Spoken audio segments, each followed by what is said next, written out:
Okay, let's talk about Genshin 6.0. Ooh, let's see what Mr. Brand Online has to say about Genshin 6.0. All right, listen, it's been a couple of days now, and I think I've collected pretty much all of my thoughts in regards to the Nod Cry special program that we had, the 6.0 extravaganza. And I've seen a lot of people on the internet with so many different opinions and thoughts that I thought, why not give y'all my overall experience? Because a lot of... Let's see what Mr. Brand Online has to say. Let's see if our agreements are aligned. I think he is excited for characters. Clear some space like, it is what it is. Right? And let's talk about the important stuff. So the special program started off with what is quite possibly the best trailer we have ever had for Genshin Impact. I'm not gonna cap, dude. It is incredible. I'm so excited for the story of Nod Cry. And let me just set the... That's usually what I disagree with. Is like, again, you guys know how I feel about it. It's like usually the same thing as usual. Now let's get on to the other character. I know. I gave credit where credit was due in the live stream, just as a heads up. I don't hate this character like a lot of people think I do, and I'm not disgusted by the character. I just don't really vibe with the immature child characters. Klee's hilarious because she's basically this terrorist, right? But let's keep it a buck. The memes in the community go on and on and on. She's fish blasting, she's blowing up mountains, blowing up holes in the ground. She's hilarious. I don't really care. And listen, it's not even just because she's a child character. I just generally go for more mature-looking characters, especially like the masculine dudes or the super elegant female characters. Like, I just like that kind. I'll be completely honest with you. If they added a fucking dog that holds a claymore in its mouth, if it's good, if it's the most meta character, that's my favorite character. I don't care. Just add a dog that holds a sword, like Sif from Dark Souls. And here's the big I'm not really like a visual enjoyer. In 5 years, we have never had a Hydro Claymore, and I expected something entirely different than what we got for our first ever Hydro Claymore. And a lot of people seem to be very annoyed by the fact that I was disappointed that Ino was our first Hydro Claymore, and that's fine. I can't believe people flamed him for that. That's fucking crazy, I feel like. Like, what are we not allowing people to dislike characters these days? Like, holy fuck. Like, I cannot believe that's actually, like, a reason for people to hate someone. That's crazy. I've seen some of the comments. Some of the comments are genuinely like, you don't like Genshin. You don't like Genshin. It's like, what are you talking about, bro? What are you talking about? Just over the fact that somebody doesn't like the visuals of a single fucking character in this game? Holy fuck. Stop being delusional. Holy shit. It's not going to change the fact that I'm just disappointed, bro. Some people are like, oh, so you expect the company to just cater to what you want? No, but I'm still allowed to be disappointed. True. That's true. Entirely That's fine. true. Some people will like that character, but you are allowed to show dissatisfaction. Like, why are you not allowed to show dissatisfaction? That's the thing with Genshin players. Like, you're not allowed to show dissatisfaction. Like, what are you talking about? It's so fucking stupid. Think about how stupid that mindset is. You're not allowed to be dissatisfied with anything in the game unless it's agreed by 99% of the player base. Holy fuck, hive mind. Yeah, true. If you're not part of the hive mind, you can get out. Like, what are you talking about? Holy shit, these people are genuinely like, holy shit, go outside and touch grass. She's the only Nod Cry character so far that has been teased that has a vision and not a moon wheel that we know of, right? Which typically, when we get a free 4-star character at the beginning of a nation, we get those characters so that we can use the new gimmick. Let's just put it that way, right? Let's just think back here. For Sumeru, we got Kole because Dendro was just an... Wait, did I say that Ino might trigger Lunar Bloom? Wait, Ino might not be able to trigger Lunar Charge or whatever. Is that the case? I actually defended that you could get like Ino for free so you could trigger Lunar Charge. You might not be able to. Did they say that in the live stream? I didn't watch the live stream. I thought maybe like a free-to-play character, they could introduce that to... No, really? No? Traveler might? They didn't say that during the live stream. You know what? I feel like anything they don't say during the live stream is kind of like a heavy no, almost. It's not 100%, but it's like 90%. So far as we're aware, and what I'm taking from it is Ino has a vision, so we're not going to be able to use the lunar versions of reactions with Ino. So it kind of just feels like a miss on that part for me personally in terms of the free 4-star character that we're getting. Nah, dude. I thought it's like 1 step forward, 2 steps back kind of thing. You can have a new character in the new region, but it's not gonna do the mechanics in the new region. The UGC stuff might be some of the coolest stuff in Genshin Impact that we have gotten. Or here's the thing, I'll disagree with him for this one. Just because it's cool doesn't mean it's fun. Nothing fucking matters if nobody wants to play it. I feel like everybody that makes this statement needs to be able to play it for a long term. It's not like a one-time thing, like play for one time. Everything is fun for the first time. Literally, Minesweeper is fun for the first time. If it doesn't have replayability and it's only fun for like the novelty of it, what's the real point? That's my stance. If a live service game adds something to the game, it should not be a novelty. Many players will play it if primo gems are involved or cosmetic. That's the issue, right? That's the issue. Are they playing it because it's fun or because you're rewarded for playing it? That's a different story. You can't entice people with rewards and be like, play this or you're not getting the rewards. It's quite literally like a bribe, right? I bet you there's going to be so many people complaining for the fact that, oh, I need to play UGC for primo gems.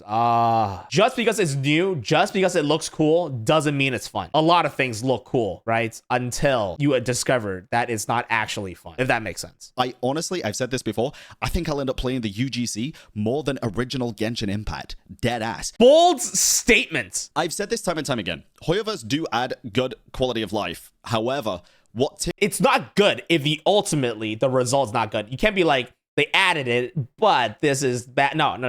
If there's a but in it, it's not good. Ultimately, what it does, that really matters, right? You can't just say it added it, but it's not done well. You just like, you might as well just have not added it. Like, actually. Removing day restrictions off of farming materials for leveling up characters is limited. A prime example of what I think missing the mark looks like for Genshin Impact. I'm going to keep this entirely real with you all, dude. I think the fact that they put out a survey asking if people liked the day restrictions or wanted. I'll be completely honest with you. Those don't matter. Dude, I feel bad for people that fill out surveys or take the time to fill out surveys, but I can almost guarantee you that your shit gets thrown out so fucking fast. That shit gets fucking shredded. I don't even know why they do surveys. It goes to the guy and the guy just throws every response into the trash. I feel like UGC has potential, but maybe Genshin community is too creative with some stuff. I mean, you could say that about Teapot too, but ultimately, what is Teapot right now? Like, who actually uses Teapot, right? UGC, like, it's the same thing. It's like, I feel like there's a lot of like restrictions on what you can do and cannot do. It's fun for the novelty of it, but after that, it's like just another Teapot kind of thing. So far from what we saw in live stream, there's no limit for UGC mode compared to Teapot. There's always something. I refuse to believe Hoyoverse actually makes something positive. Prove me wrong. Prove me wrong with UGC. But then again, doesn't UGC have like gacha as well? I want to briefly talk about what I would do differently with the Masterless Stellar Fortuna, because I think this is a really important thing. Okay. So in the live stream, if you don't remember, what happens is when you get a C7 plus of a character, you not only get 5 pulls back, has to say about this. You also get a Masterless Stellar Fortuna, which lets you level up a character to level 95. You need 1 of them to level up a character to 95. You need 2 more to level up a character to 100, which gives elemental reaction-based characters quite a big buff, and then other characters... Not that big. It's not that big. It's a buff. It's not that big. Unless something changes, it's not going to be that big. My thing about this is I don't think leveling up your character using the normal leveling system should be locked behind any kind of payment thing. I think it should just be a feature in the video game like it was from the get-go. It might be a bit of a hot take, but let me know in the comments. Some people say it's not that much of a big deal. I don't think that's a hot take. I think like everybody agrees with it. I don't even know why they added that. Like nobody asked for it. They just randomly added it. Like I don't even know. Like, I feel like it's a feature that nobody asked for. Did anybody ask for you? Did any of you guys ask to level 100 using those things? Like, actually? I think what a better thing to do would have been if you get 2 Masterless Stellar Fortuna, so that's basically losing your 50-50 to a C6 existing character twice, and you have 2 of them, you should be able to convert those into a Mastered Stellar Fortuna. Okay, and then do what with it? Be able to use it on a character of your choice to give them a constellation. That's, I think, is actually good. I would say the best case scenario is when you fail your 50-50, you can convert your constellation to a constellation for your different character. But that's just not going to happen, right? Like literally, realistically speaking, for a gacha game, that's not going to happen. 2 combined into 1 to convert to a constellation for a different character sounds pretty okay. But then again, that I feel like that's a bit too generous. I feel like it's more like for Hoyoverse, you have to fail like 10 50-50s for you to get like a constellation. I think that would have been better for the players, for the community, and I don't think it would have been that damning. But it's not gonna be that good For the money. Dude, why make your players happy when you can exploit your players? Come on. If you're a company, why would you try to make your customers happy when you could exploit your customers for money? Like, realistically speaking. For Hoyoverse themselves, to be honest. I really don't. No. Maybe even make it 3. But either way, I think that would Yeah, I'll be completely honest. There's an entire, like, money department or whatever they have over there, like the Primogem department, that does all these calculations, that comes up with this. This feature is probably, like, according to their calculations, the best way to make them more money. Yeah, why make less money when you can make more money? Exactly. Good one. Now you're thinking like Hoyoverse. Good job. That we should hire you. Fuck it. The next thing that I'm going to say, I think, is a good thing. The 4 free constellations per year, I think overall is a net positive, right? We didn't have that before. Technically, it is, but it's like a positive that doesn't make a difference, right? That's the thing. It's a positive that doesn't make a difference. The roster that is given, honestly, is not a great roster. Really, any of those characters isn't really going to make a difference. It's like they add features to the game that barely makes a difference. But just because it's a tiny bit positive, like 0.01% more positive, it's a positive change. Are we really praising them for that? Like, actually? Like, again, I can spit in your mouth for free. You would technically have more spit in your mouth and it would be moisturized. So are you gonna praise me for spitting in your mouth? Like, actually? Like, realistically speaking. Like, actually. Like, holy fuck. There is something that I did want to discuss about this because, again, I feel like it did slightly miss the mark.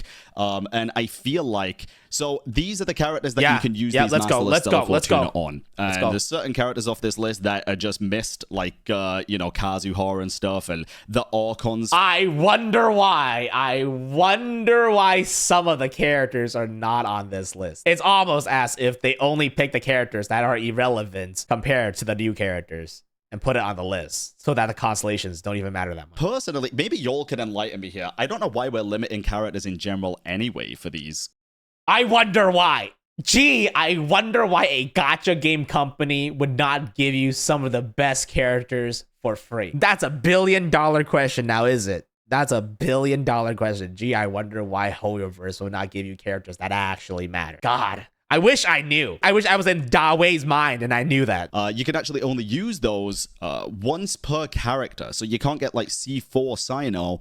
Okay, he did say once per character. I feel like that further like settles it that you can only, like, even if this reruns, let's say next year you have 4 new Fortunas, like the next rerun you have 4 new options, you can't use it on the same character again. I was under the impression that it resets every year, right? And then next year you'll be able to get new 4, and if you are able to pick the same character, you can do that. But no, it's once per character forever, it seems like. A lot of people are kind of annoyed that this thing, you have to complete 8 weekly training goals. True, bro. Why am I doing more dailies on top of my dailies? Why though? Why, dude? Why am I making Genshin Impact my full-time job? Like, actually, 8 out of 12 of the weeks of the event, right? I think this is fine. I think people are gonna appreciate. What if you go on vacation? You have to play Genshin on your phone? Like, realistically, like, be real, be actually real. Like, what the fuck? We're obviously also getting the normal free 5-star standard selector, which is always going to be a positive thing. That's never going to be a miss for the entire community, right? And then honestly, I think all of the other quality. I feel like the standard banner characters are more and more worthless as time goes, just because power creep happens, right? The free 5-star means less and less every single big patch. But everything else has been really good, dude. Oh. Like I say, I'm super looking forward to the story. I'm looking forward to... If you like the visuals, you like the lore, it's good. It's new. That's it. It's new. It's new. New looks. New look. New nation, new looks. New reskin. Natland, but now it's not Cry. New region does not equal content. Exactly.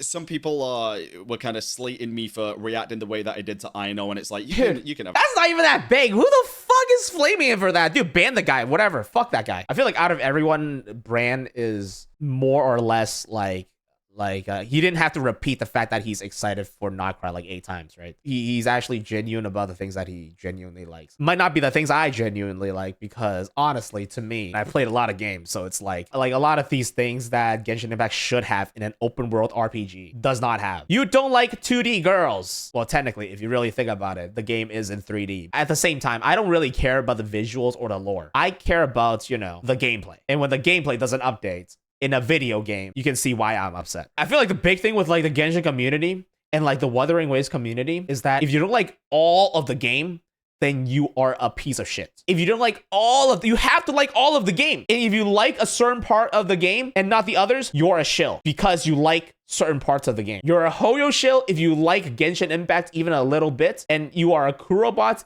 if you like Wuthering Waves a little bit. What a brilliant mindset to have. I'm pretty sure those people will get far in life and have a lot of people that enjoy having them around. That's crazy.